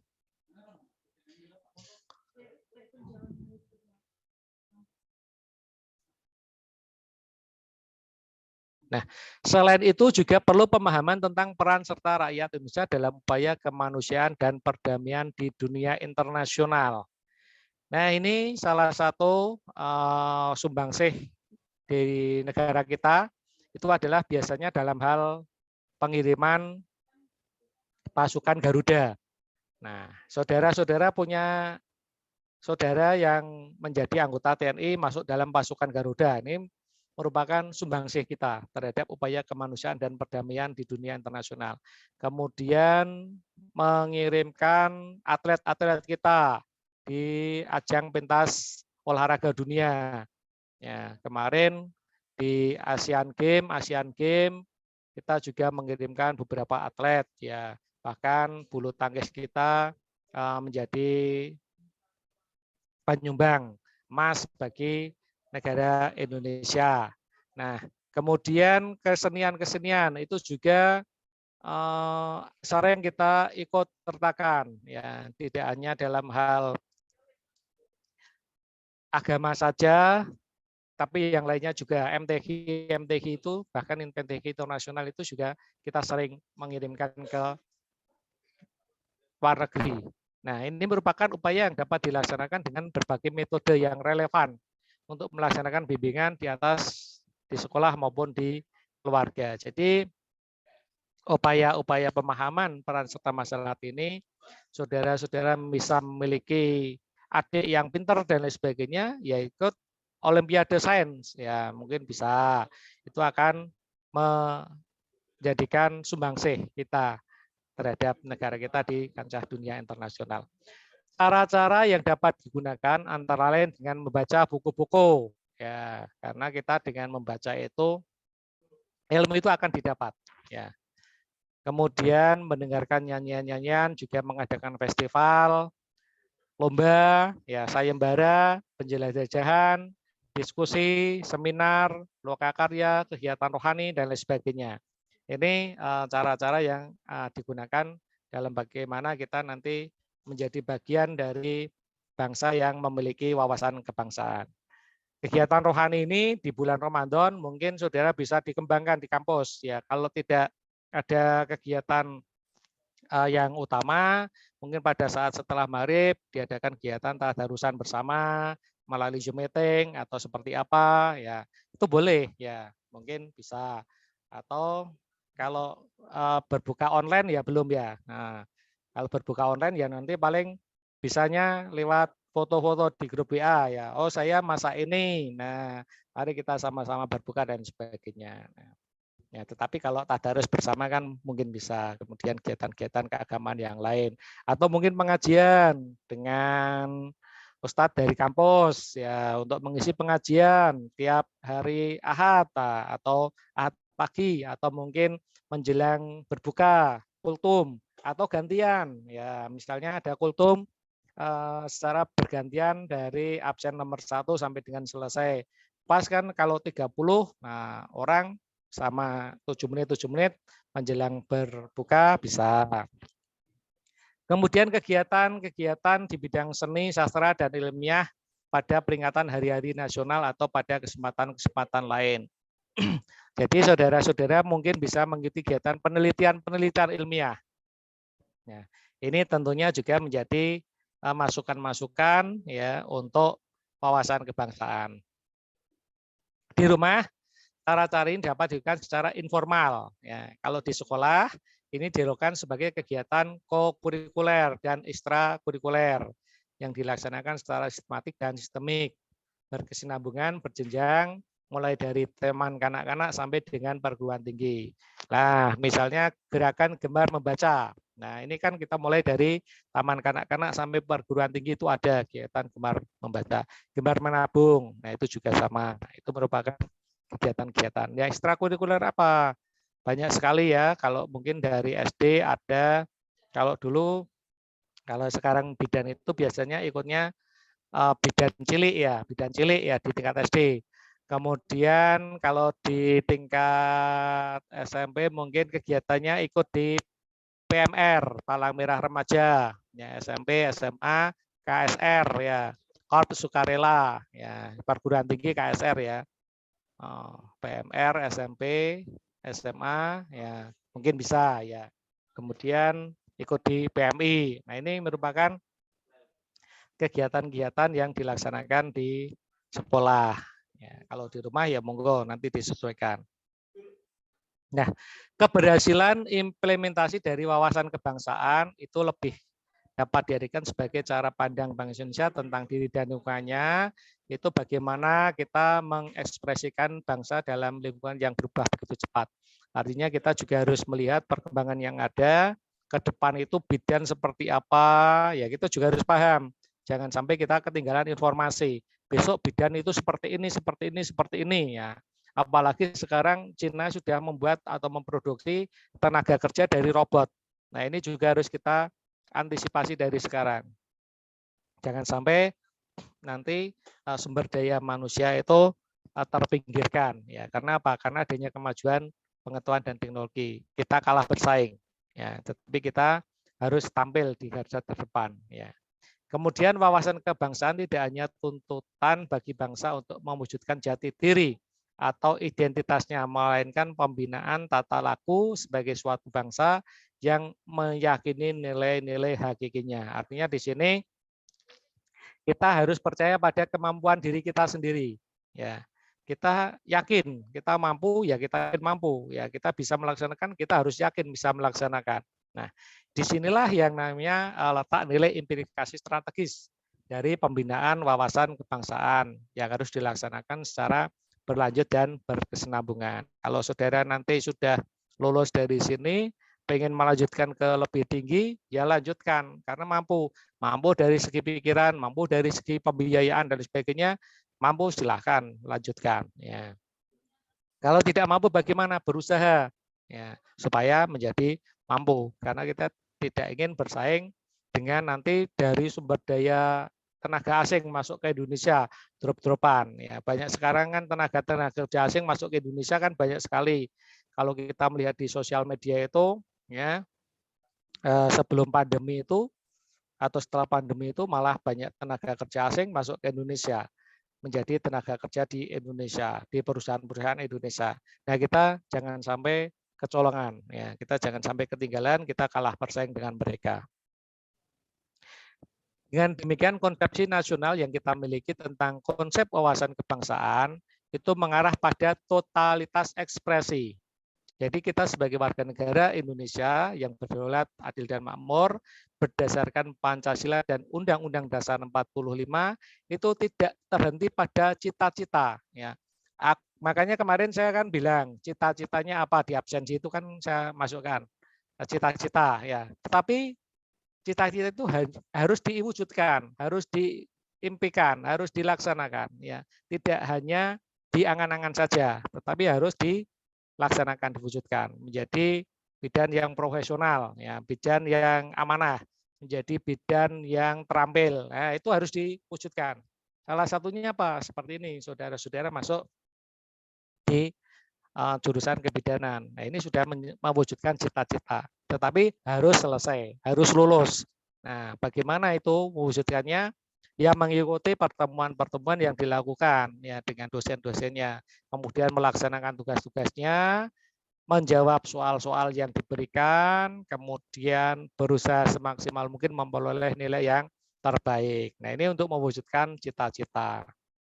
Nah, di samping itu satu semboyan yang sangat penting adalah Bhinneka Tunggal Ika. Yang pada intinya adanya keharusan untuk menghargai perbedaan yang ada, baik itu suku, agama, ras, maupun antar golongan, itu sebagai syarat tegaknya NKRI. Jadi sikap toleransi, kita saling menghargai. Yang dari Ambon mungkin kulitnya hitam, ya kita hargai. Karena apa? Karena memang faktor keturunan dari sana mungkin kulitnya hitam. Yang dari Kalimantan mungkin kulitnya terlalu putih, ya kita harus hargai. Ya karena mereka juga faktor keturunannya seperti itu. Ya mungkin sukunya ya seperti apa, agamanya berbeda ya kita juga harus menghargai ya. Itu namanya toleransi. Karena tanpa ada sikap toleransi yang tinggi dalam segala manifestasinya, nampaknya akan banyak sekali hambatan untuk menjaga ketuhanan NKRI sebagai harga mati. Sehingga di sini yang diperlukan itu toleransi. Begitu kita ada saudara kita yang mengalami masalah, ya kita siap untuk membantu. Begitu saudara kita melaksanakan ibadah, ya kita siap untuk membantu melaksanakan, tidak mengganggunya, ya dan lain sebagainya. Kemudian kemauan dan kemampuan untuk menerima adanya berbagai perbedaan. Itulah yang harus dipupuk dan dibangun dalam rangka mewujudkan cita-cita bersama sebagai satu bangsa. Nah, sehingga di sini di samping semua orang mengetahui bahwa perbedaan, keberagaman, pluralitas itu adalah suatu keniscayaan, tetapi tidak dapat dipungkari keberadaannya. Sehingga berbeda-beda itu tetap satu. Itulah semboyan Bhinneka Tunggal Ika yang kita harapkan masyarakat Indonesia untuk menjaga keutuhan NKRI. Sebagai bangsa yang memiliki keberagaman budaya bangsa, maka setiap warga negara harus memahami Bhinneka Tunggal Ikaan. Jadi tanpa pemahaman itu akan sulit untuk menjadikan keanekaragaman budaya bangsa tersebut menjadi potensi untuk menjaga keutuhan NKRI. Artinya ya kita beda agama, kita beda ras, beda suku, beda antar golongan, tetapi kita menjadi satu kesatuan yang utuh, menjadi satu kesatuan yang sama, senasib, sepenanggungan, sebangsa, dan setanah air. Nah, saudara-saudara, itu kaitannya dengan wawasan kebangsaan. Kemudian apa tantangan keberagaman dalam wawasan kebangsaan? Yang pertama tentunya adanya globalisasi. Ya, ini yang memunculkan persaingan ketat. Kemudian kejahatan berdimensi baru.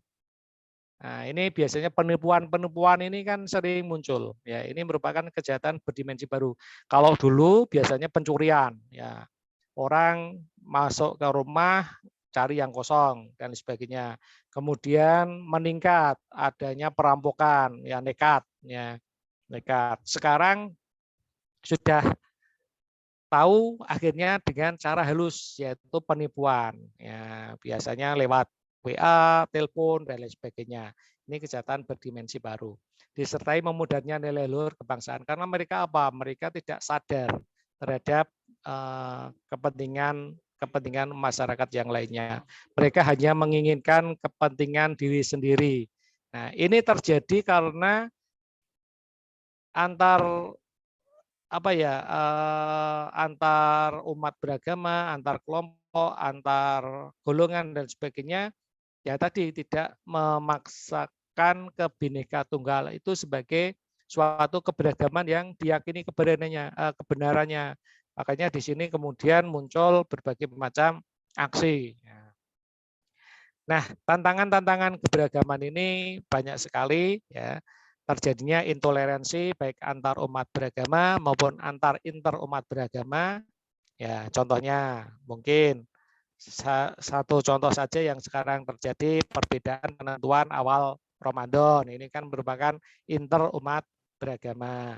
Nah, kemudian penyampaian ucapan selamat tahun baru, atau mungkin hari Valentine, atau mungkin selamat Natal atau selamat Hari Raya. Nah, ini intoleransi baik antar umat beragama.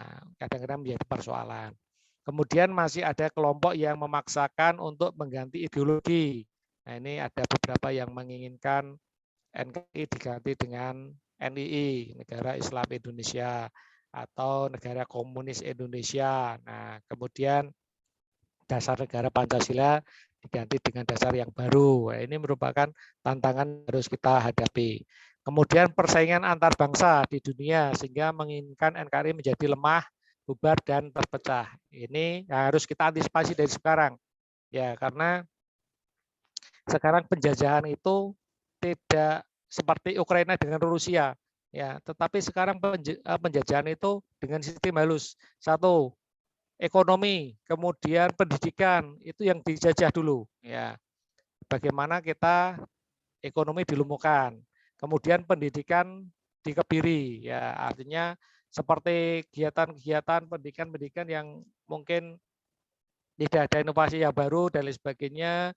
Kemudian kalau kita melihat jadwal dulu adanya pandemi ya di tingkat SD SMP itu kan menjadikan pendidikan kita selama 2 tahun kacau. Nah, ini harus kita antisipasi karena apa? Kemungkinan besar kita juga diinginkan menjadi bangsa yang lemah, bisa bubar dan terpecah. Nah, ini persaingan antar bangsa dengan adanya mungkin dalam notabene tanda kutip penyerangan melalui biologis, ya virus-virus yang dimasukkan ke negara kita dan sebagainya, itu yang menjadi serangan-serangan seperti itu. Ya. Kalau dulu kan serangannya senjata, ya, tetapi sekarang sudah tidak lagi. Memudarnya nilai-nilai luhur budaya bangsa akibat dari globalisasi yang tidak difilter dengan baik. Nah, budaya-budaya masuk ke Indonesia kalau tidak kita filter, ya akan meracuni adik-adik kita, anak cucu kita nanti, ya karena apa? Mereka sudah tidak menggunakan budaya adiluhung kita lagi, adiluhung budaya bangsa yang notabene ramah tamah, kemudian sopan santun, ya tetapi kita nanti sudah terpengaruh dengan budaya-budaya barat, ya tidak ada sopan santun lagi. Orang tua duduk, ya kita tidak pamit atau mungkin tidak permisi dan lain sebagainya. Nah, mungkin kalau kita di keluarga, kita sama ayah, sama ibu, ya itu kita tidak keluar rumah, tidak pamit dan sebagainya, itu budaya yang tidak perlu kita contoh. Ya.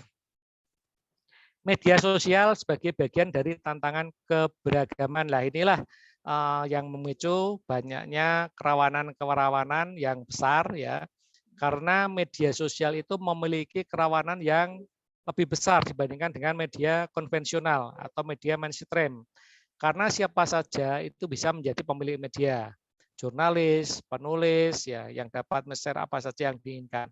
Tetapi sekarang ini kita dengan adanya medsos, kadang-kadang berita-berita hoax dan lain sebagainya, berita-berita yang belum tentu kebenarannya, itu sering kita yakini kebenarannya. Nah, inilah yang menjadikan medsos itu sebagai bagian dari tantangan keberagaman. Jadi masyarakat harus waspada dan berhati-hati dalam mendownload, men-share berita yang tidak bisa dipastikan tingkat kebenarannya. Nah, intoleransi di dalam medsos itu salah satu contohnya penyebaran permusuhan dalam bentuk info hoax dan meme yang dapat memicu konflik. Ini banyak sekali, ya muncul berita-berita hoax yang kemudian akhirnya memicu konflik. Kemudian penyebaran paham radikal melalui propaganda kelompok teroris dan adanya cybercrime, pornografi, judi online. Nah, ini yang kadang-kadang menjadi tantangan keberagaman. Bagaimana kita bisa mewujudkan itu. Yang terakhir terkait dengan dasar hukum bela negara, ya. Jadi bela negara adalah sikap dan perilaku warga negara yang dijiwai oleh kecintanya kepada negara kesatuan Republik Indonesia yang didasarkan pada Pancasila dan Undang-Undang Dasar 45. Nah, pengertian bela negara ini ada di dalam Undang-Undang Nomor 3 Tahun 2002 tentang pertahanan negara.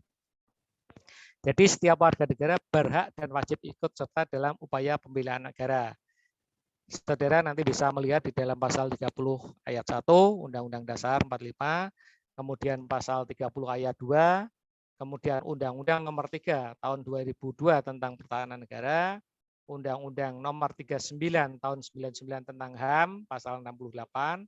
Ya, ini kaitannya dengan upaya kita sebagai warga negara. Jadi wajib bagi kita mengusir musuh yang datang dari dalam maupun yang dari luar, karena kita membela negara merupakan kewajiban sebagai warga negara.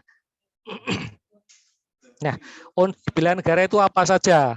Yang pertama, kita harus memiliki rasa cinta tanah air. Kemudian rela berkorban demi kesejahteraan bangsa dan negara, meyakini bahwa Pancasila itu merupakan ideologi negara, memiliki kesadaran berbangsa dan bernegara, serta mempunyai keahlian awal bela negara. Ya, kalau saudara-saudara keahlian awal bela negaranya, ya salah satunya menjadi bidan yang profesional, misalnya. Ya, kemudian tidak tidak saling mencemooh dan sebagainya. Nah, Sasaran bela negara di lingkungan pendidikan yaitu diharapkan nanti kita akan sadar sebagai tunas bangsa. Jadi saudara-saudari sebagai tunas bangsa ya harus memiliki peran yang sama sebagai sebuah warga negara. Kemudian paham terhadap nilai perjuangan bangsa, paham arti pembangunan bangsa, memiliki watak dan sikap pejuang satria yang penuh jiwa pengabdian, serta memiliki sikap ulet dan pantang menyerah. Kemudian memiliki disiplin tinggi dan menuntut ilmu pengetahuan teknologi dengan didasari dari motivasi kuat, memiliki keyakinan akan kebenaran dan kesaktian Pancasila sebagai ideologi dan falsafah hidup, menghayati ajaran agama masing-masing, memiliki kasih sayang di antara sesama dan membangun kerukunan dan kerjasama positif di kampus, serta memiliki sopan santun, menghargai orang tua, dosen, dan sesama mahasiswa. Ini sasaran bela negara di lingkungan pendidikan. Sehingga bagaimana kita bisa mewujudkan mahasiswa yang mahasiswa yang memiliki disiplin tinggi, mahasiswa yang memiliki iptek bagus, ya kemudian mahasiswa yang bisa membangun kerukunan dan kerjasama. Ini yang diharapkan karena fungsi dari bela negara dan tujuan dari bela negara adalah sebagai penjaga keutuhan wilayah negara, kemudian sebagai pertahanan negara dari suatu ancaman, sebagai sebuah panggilan sejarah, dan sebagai kewajiban masing-masing warga negara. Dan tujuan dari bela negara itu untuk menjalankan nilai-nilai Pancasila dan Undang-Undang Dasar 1945, mempertahankan kelangsungan hidup bangsa dan negara, melestarikan budaya bangsa yang luhur, melakukan yang terbaik bagi bangsa dan negara, dan menjaga identitas dan integritas suatu bangsa. Jadi melalui bela negara kita mengikrarkan gerakan nasional bela negara, yaitu kami warga negara Indonesia menyadari sepenuhnya bahwa dalam menjaga kedaulatan negara, keutuhan wilayah, dan keselamatan bangsa demi kelangsungan NKRI berikrar untuk selalu bersikap dan berperilaku 1. Cinta tanah air, 2. Sadar berbangsa dan bernegara, 3. Yakin pada Pancasila sebagai ideologi negara, 4. Rela berkorban demi bangsa dan negara, dan 5. Mampu melaksanakan bela negara baik secara fisik maupun non fisik. Baik saudara-saudara, itu kaitan dengan materi yang saya sampaikan. Masih ada waktu sekitar 11 menit ya, 10 menit atau mungkin ini kalau kita jam 11 ya 6 menit untuk tanya jawab. Kalau ada yang ditanyakan kami persilakan.